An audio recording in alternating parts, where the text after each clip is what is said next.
I wish you all a very good afternoon from where I'm sitting in Scotland. And I hope that your gathering in Alexandria this weekend will be a thoroughly enjoyable and memorable experience. I trust the community conference will provide you with the necessary inspiration and encouragement to face the future with confidence.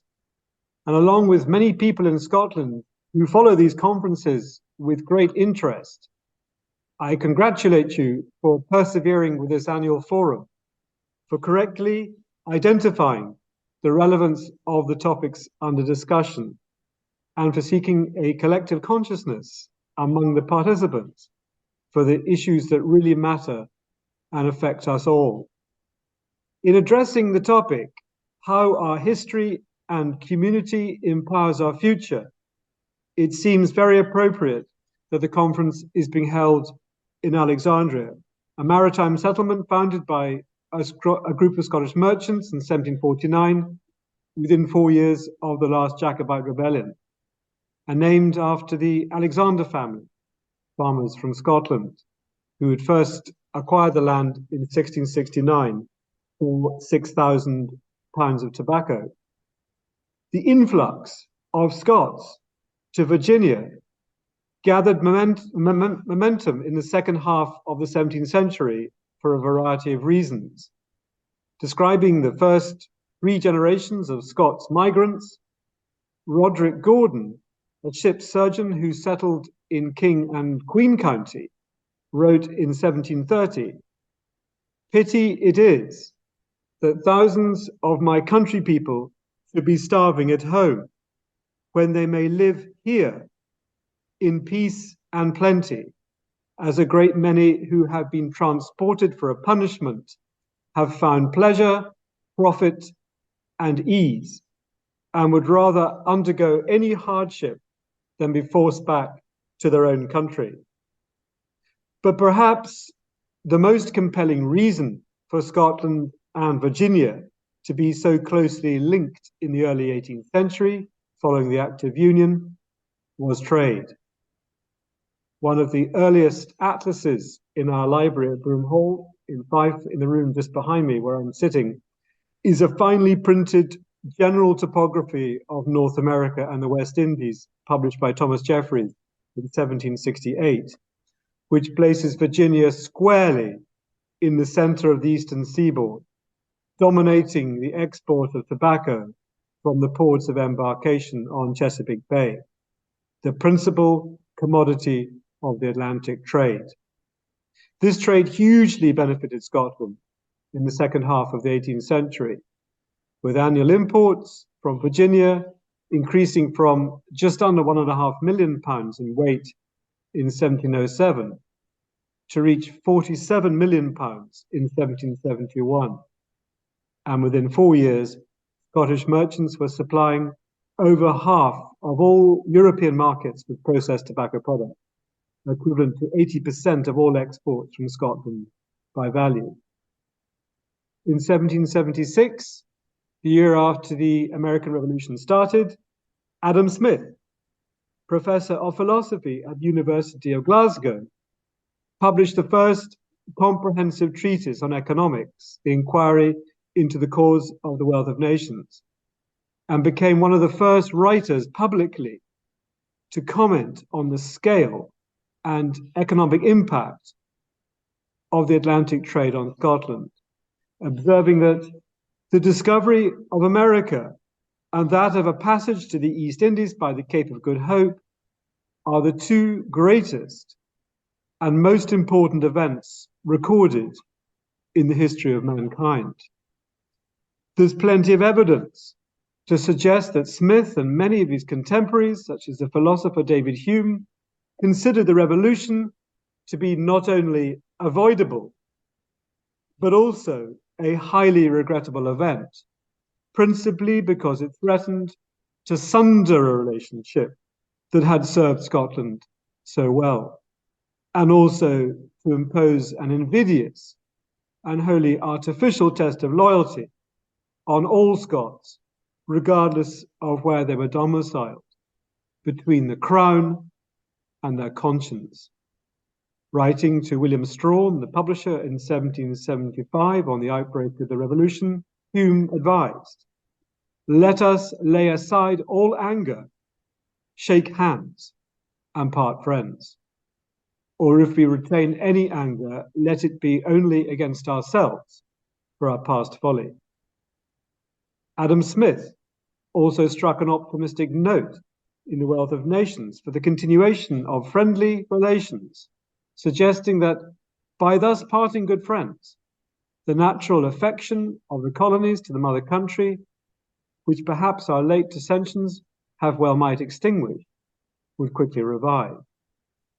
And expressing similar sentiments, but from a Republican perspective, in a letter written in 1820 to the Liverpool abolitionist William Roscoe, Thomas Jefferson spoke of his regret for the circumstances that have nourished between our kindred countries angry dispositions, which both ought long since to have banished. I believe it is possible to conclude, therefore, that from the very beginning of your country's journey to become a nation state, our greatest thinkers could only wish for the resumption of the close connections born of kinship network and a shared intellect that had emerged in the century before the Revolution. This relationship continued deep into the 19th century, and I find myself writing this introduction to the conference almost 160 years to the day that Abraham Lincoln gave his address at Gettysburg on the 19th of November, 1863. Lincoln's affinity with the work of Robert Burns illuminated his soul in a way that no other writer or poet touched him. After his death in 1865, the old Colton Cemetery in Edinburgh was the first location outside the United States where a monument was raised in his honor. And I suggest that this extraordinary feature of the relationship between Scotland and the United States lies at the very heart of our reciprocating responsibility as chiefs and clan and family representatives. And it's for this reason that COSCA and the Standing Council of Scottish Chiefs have each set up small committees to work with each other on matters of mutual interest and concern. The COSCA group is chaired by Charlie Sherwood, President of Clan Scott Society, while the Standing Council team consists of Sir Malcolm MacGregor, who has succeeded the late Donald MacLaren, both as convener and in this specific role, Viscount Dunrossel and myself.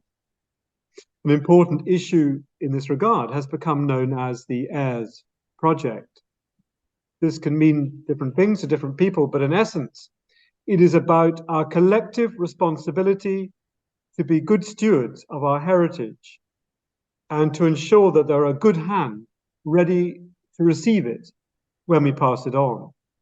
This is a challenge for any organization, and the Standing Council is no different. We've taken our responsibility to our heirs very seriously. We prepared a short booklet which has been distributed to our heirs and successors and lays out what they should expect and what a good chief should be expected to do. We've arranged events where the booklet has been distributed and these expectations have been discussed. And the heirs themselves have responded by forming a WhatsApp group to serve as a support structure, a mutual resource for each heir where common challenges can be raised and addressed. So what are these expectations, you may ask?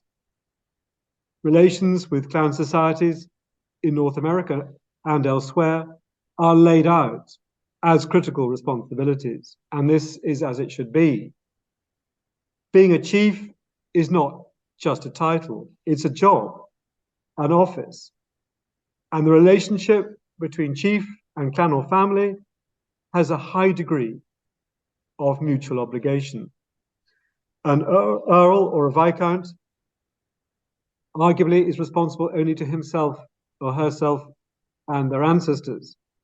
But a chief is a chief of something, a clan, or extended family. And if you're going to accept the role of leader, you have to be prepared to lead. Being a chief is about relationships. It's important to demonstrate the necessary care and concern for clan or family. There are different ways to do this. Write an occasional column for the Clan Society newsletter. Be prepared to receive visitors to your home. Discuss your shared history. Make occasional visits to attend games and other events overseas. But above all, be a good listener.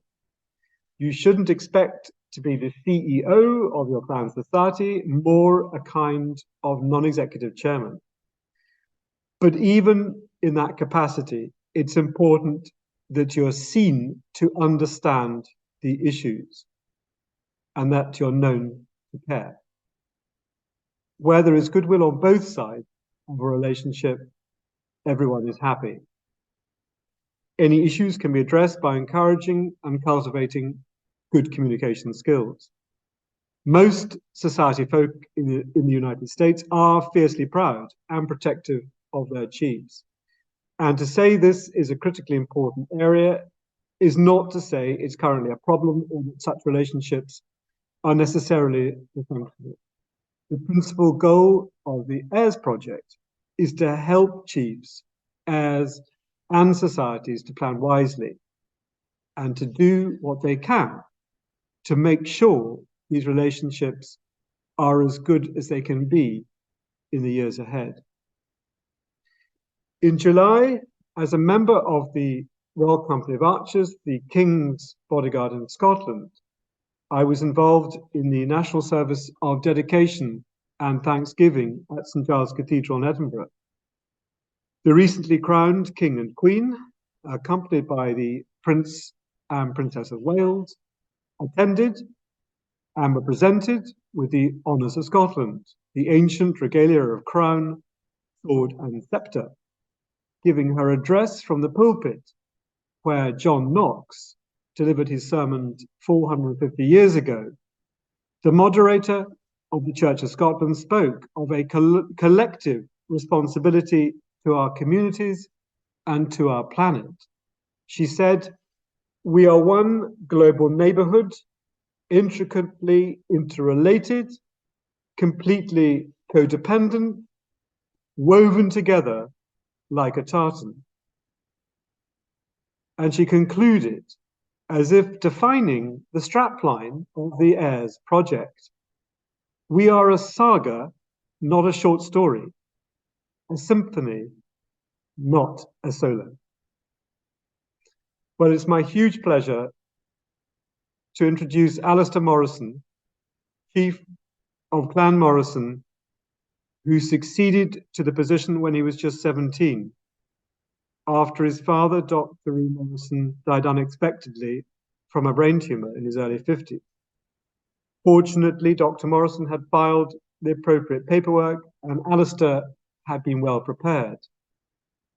He'd been taken to Highland Games in this country since he was a young boy and had even sat in on Clan Society meetings. This is something every chief and heir can be doing together now, making an effort to introduce the heir in person to the clan and letting the heir see for themselves what and who are involved.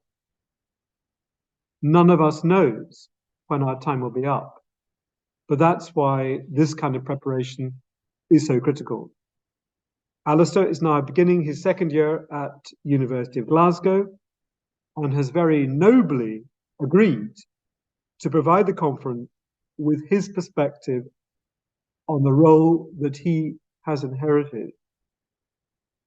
And when he has finished speaking, we will be joined for a panel discussion on the issues that have been raised by Angus Kincaid, heir to Madam Arabella Kincaid, Chief of Clan Kincaid.